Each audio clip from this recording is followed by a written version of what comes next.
nous avons appris beaucoup de stratégies avec Common Ground concernant ce phénomène dénommé extrémisme violent, qui, je dirais, n'a pas encore sévi en Guinée, et je prie Dieu pour qu'il ne sévisse pas comme ailleurs.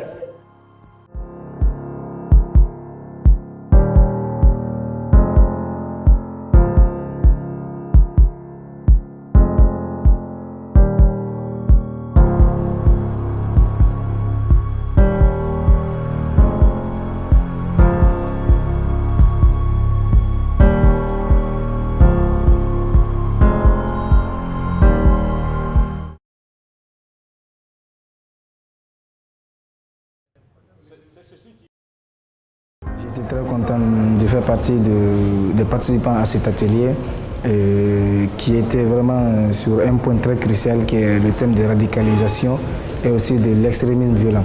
Donc, quelque part, on a essayé un peu de comprendre vraiment que ces deux mots-là, des fois, ils sont un peu étranges peut-être parmi nous, ce qui veut dire qu'on n'arrive pas tous à s'entendre sur la définition. Et aussi, on a reçu des définitions de part et d'autre, mais essayer d'avoir un petit consensus là-dessus. Donc ça, déjà, c'est un grand pas. L'extrémisme violent, on peut dire que ça n'existe pas, mais la radicalisation se trouve en Guinée, que ce soit dans les milieux scolaires, que ce soit dans les mosquées ou autres, que ce soit même dans la société. Donc nous constatons, je peux vous confirmer l'existence de phénomènes actuellement en Guinée. Et ce que nous avons fait déjà, c'est organiser, communiquer là-dessus. Et je pense que c'est dans cette optique-là. Dans nos séminaires, si on parlait vraiment, essayons de trouver des thèmes, des points de convergence entre nous. Donc, nos activités vont dans ce sens. Les séminaires de formation, les débats, les conférences, nous en faisons. Et Inch'Allah, nous allons continuer sûrement dans le cadre de ce projet. Il n'y a pas une autre manière que ce que nous faisons actuellement, c'est-à-dire essayer de sortir sur le terrain, agir. Mais avant d'agir, il faut faire d'abord un diagnostic de la situation. C'est ça que nous sommes en train de faire actuellement pour essayer de mettre en place un mode opératoire pour pouvoir répondre efficacement à ces problèmes-là. Lorsque vous vous attaquez aux droits des individus, je pense bien que là, c'est vous qui êtes extrémiste. Quand on parle de l'extrémisme, il faut parler de l'extrémisme en général. Donc s'il faut parler de l'extrémisme, s'il vous plaît, parlons de l'extrémisme logiquement, de toutes sortes d'extrémisme, de tous les côtés.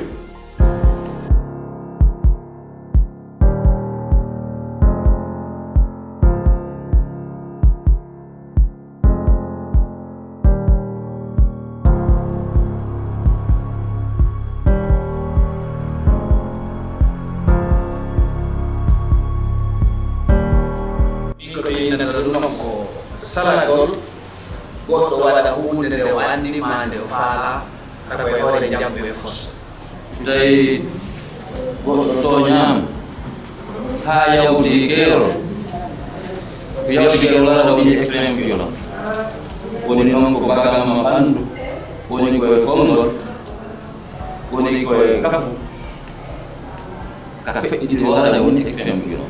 Donc je m'engage personnellement à restituer les leçons reçues à travers cet atelier à mes collaborateurs afin qu'eux aussi ils puissent prendre connaissance de ce que nous faisons et ce que le projet Cherche Fonds Common Ground aussi effectue sur le terrain.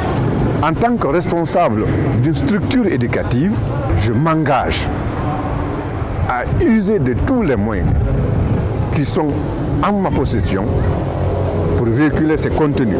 Dans toutes les localités, on réunit les enseignants, les autorités locales, les partenaires pour échanger autour des forces et des faiblesses. Je pourrais profiter pour élargir cet espace d'échange pour parler de la paix.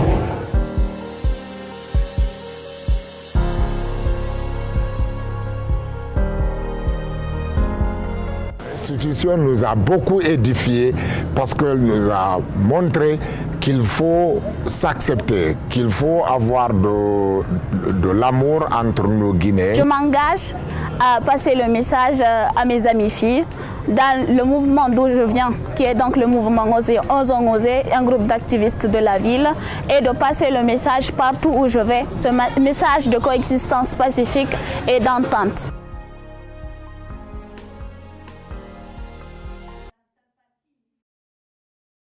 L'ensemble des travaux a permis de dégager 4 orientations prioritaires pour notre future lettre de politique nationale de promotion et de protection des droits de l'homme. Ce sont l'éducation de base et l'information instructive de chacun s'est imposée comme la priorité numéro 1.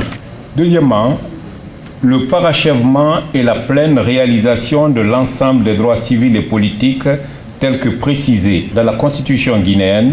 Parmi ces droits, une attention particulière sera accordée au droit à la sécurité et à la justice, le droit à la vie et à l'intégrité physique et morale, la liberté de la presse, le droit de vote ainsi que le droit de manifestation et d'association.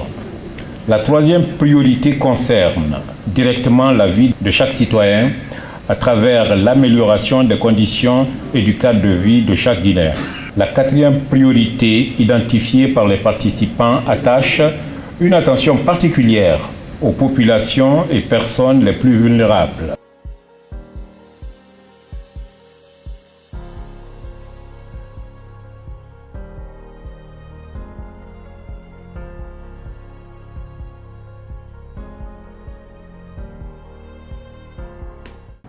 On doit adopter des politiques sous-sectorielles appropriées. On doit mettre en place un mécanisme de mise en œuvre, de pilotage et de suivi et évaluation pour qu'on puisse mettre à profit ce trésor qu'est l'école coranique, des médecins, des écoles franco-arabes, et éviter que ce ne soit des fardeaux pour la société et pour les États.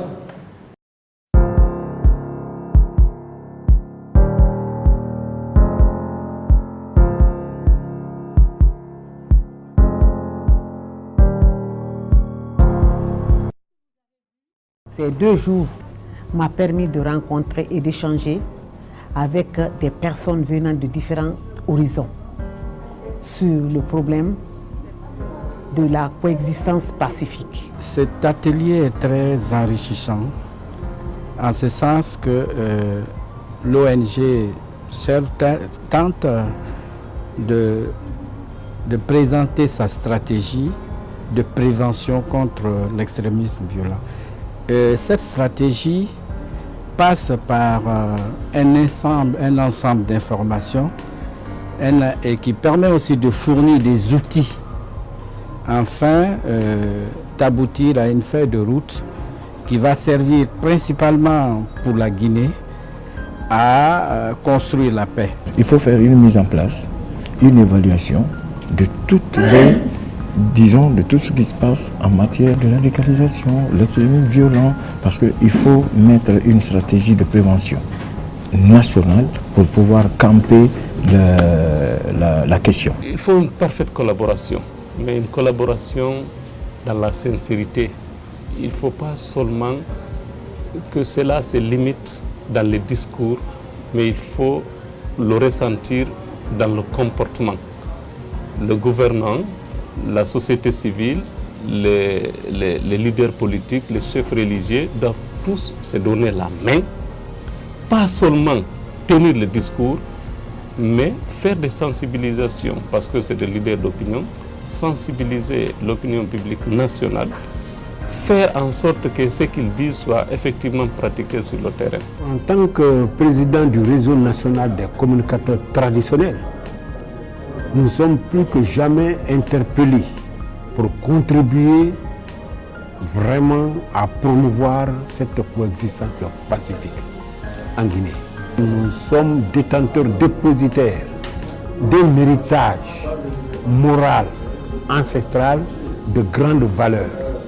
Toutes ces valeurs-là ont leur grande importance aujourd'hui pour sceller la cohésion et la paix sociale. Et à ce titre-là, nous, communicateurs traditionnels, notre mission, notre ambition, c'est de contribuer à sauvegarder et à promouvoir ces valeurs-là pour que notre pays puisse réaliser ses rêves dans la cohésion et la paix sociale.